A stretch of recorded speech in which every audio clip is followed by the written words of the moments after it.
விஜய் டிவில ரொம்ப வருஷமா சக்சஸ்ஃபுல்லா டெலிகாஸ்ட் ஆகிட்டு வரக்கூடிய ஒரு சீரியல் தான் பாண்டியன் ஸ்டோர்ஸ். 2018 தொடங்கப்பட்ட இந்த சீரியல் 5 வருஷமா டெலிகாஸ்ட் ஆகி 2023 நிறைவடைஞ்சு இப்ப திருப்பியும் அதோட செகண்ட் சீசன் டெலிகாஸ்ட் ஆகிட்டு வருது.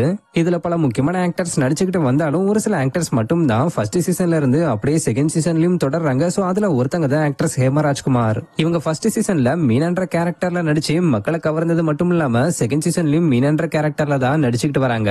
இந்த நிலையில ஆக்ட்ரஸ் ஹேமா ராஜ்குமார் ரீசெண்டா ஒரு இன்டர்வியூல எமோஷனலா பேசிருக்கக்கூடிய விஷயங்கள் தான் இப்ப பாண்டியன் ஸ்டோர்ஸ் ஃபேன்ஸ் மத்தியில வைரல் ஆகிட்டு வருது.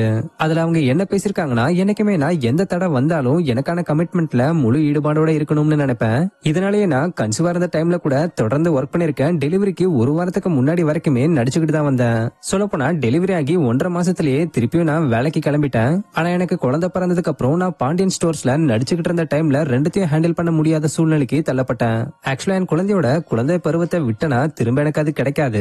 அதே நேரத்துல நான் என்னோட குழந்தையை விட்டு அடிக்கடி வேலைக்கு போறதுனால அவ என்ன மறந்துடுவானலான்னு நினைச்சேன். அதனால நான் பாண்டியன் ஸ்டோர்ஸ் விட்டு விலகிடலாம்னு யோசிச்சேன். ஆனா எங்க வீட்டுல உள்ளவங்க, நீ போ, நாங்க இருக்கோம், நாங்க பாத்துக்கிறோம், அவன் உன்னை மறக்கவே மாட்டான்லாம் சொல்லி சப்போர்ட் பண்ணாங்க. கூடவே நான் இந்த இடத்துக்கு ரொம்ப கஷ்டப்பட்டு வந்திருக்கிறதுனால என்னால இதை அவ்வளவு ஈஸியா விட்டு கொடுத்துட முடியாதுன்னு நான் நடிக்கிறத தொடர்ந்தேன். ரீசெண்டா நான் ஒரு படத்துல நடிக்கிறதுக்கான வாய்ப்பு வந்தது. ஆடிஷன்லாம் ஓகே ஆகி பேமெண்ட்டுக்கு வந்த டைம்ல ஒரு பிரச்சனை ஆயிடுச்சு. என்னன்னா பேமெண்ட் முத சொல்லிட்டு திரும்ப குறைச்சு சொன்னாங்க. அதுக்கெல்லாம் பண்ண முடியாதுன்னு பதிலுக்கு நான் சொன்னதால உன் மூஞ்சிக்கு பல வாய்ப்பு கொடுக்கறது பெரிய விஷயம்னு சொன்னாங்க.